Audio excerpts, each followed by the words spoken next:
নমস্কাৰ। সদৌ অসম কৰ্মৰত অবৈতনিক শিক্ষক সন্থাৰ মই ভাইচ প্ৰেছিডেণ্ট সবিন বৈশ্য।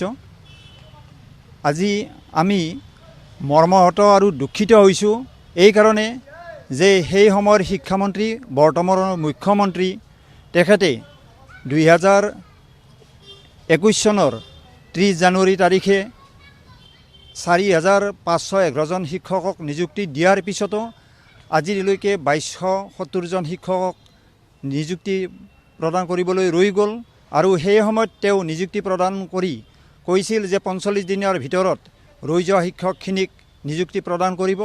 কিন্তু অতি পৰিতাপৰ আৰু দুখৰ কথা যে আজি 45 দিনটো বাদেই আজি 45 মাহ বা 48 মাহ হৈ যোৱাৰ পিছতো সেই শিক্ষকখিনি নিযুক্তিৰ পৰা বঞ্চিত হৈ আছে।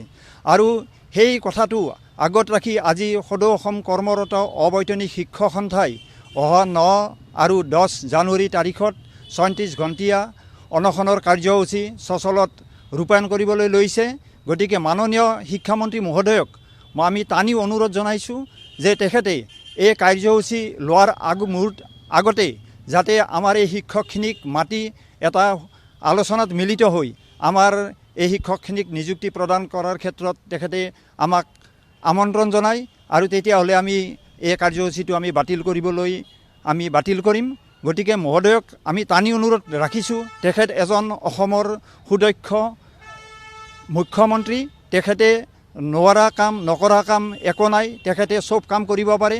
আমাৰ এই শিক্ষকখিনি ইতিমধ্যেই কিছুমানে চাকৰি নোপোৱাকৈ অৱসৰ গ্ৰহণ কৰিছে, কিছুমানে মৃত্যুমুখত পৰিছে, আৰু যিসকল আছে তেওঁলোকে 2-3 বছৰহে চাকৰি পাব।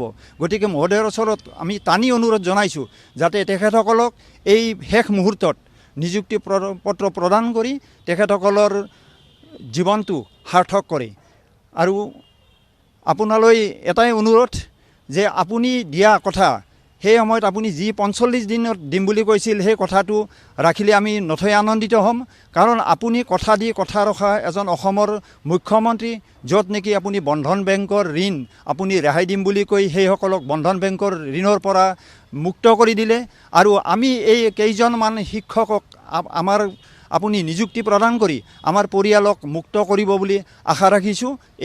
এই আপোনাৰ ওচৰত আমাৰ আবেদন।